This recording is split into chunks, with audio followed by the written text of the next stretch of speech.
look at their faces. Faces of loss. Homes, villages, even countries lost. Their harrowing stories are of fear and flight and courage. In 2015, 3.2 million were seeking asylum, the highest number in history. There were 21.3 million refugees, the highest number since the 1990s. And 40.8 million were displaced in their own country, the highest number ever. A total of 65.3 million people. Forced displacement has doubled in less than 20 years. From 33.9 million to more than 60 million people forced from homes, driven to flee. This is their testimony. أقل شيء هي أبوي راح لليوم ما بنعرفه، ما هي الطيب ما بنعرفه. شو صار مع أبوك ليه؟ راح بالأحداث. Yo me vine a alojarme acá porque perdí un hijo, me mataron un hijo. Y yo pensaba que también. Increasingly, this affects each one of us. In 2015, one of every 113 people on the planet was either seeking asylum, internally displaced, or a refugee.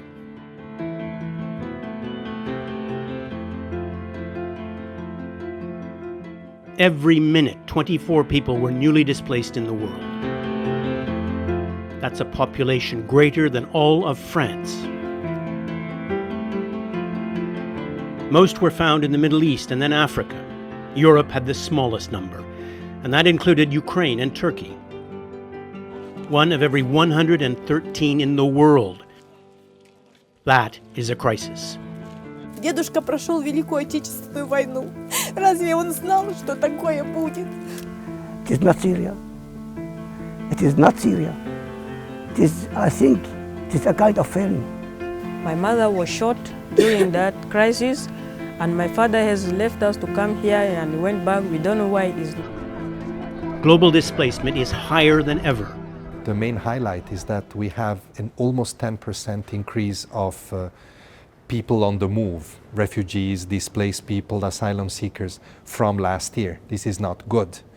And we should not forget, 90% of those people are not in the rich world. They are in developing countries, in middle income, poor countries, but it is the magnitude that strikes the most. Most of the world's refugees come from 3 countries: Syria, Afghanistan, and Somalia. The highest number of internally displaced are in Colombia, Syria, and Iraq. In 2015, 51% of all refugees were children, and almost 100,000, 98,400 exactly, were alone, unaccompanied or separated from their families. Those who flee bombs and terror find their suffering isn't over. Hundreds have died in dangerous sea crossings organized by illegal smugglers. And thousands more are blocked far from their goal, and many are simply pushed back. Instead of developing better asylum systems that are hospitable, that recognize the hardship and the difficulties and the reasons for people to flee, barriers are erected. And the barriers need not be physical. Sometimes they are legislative barriers.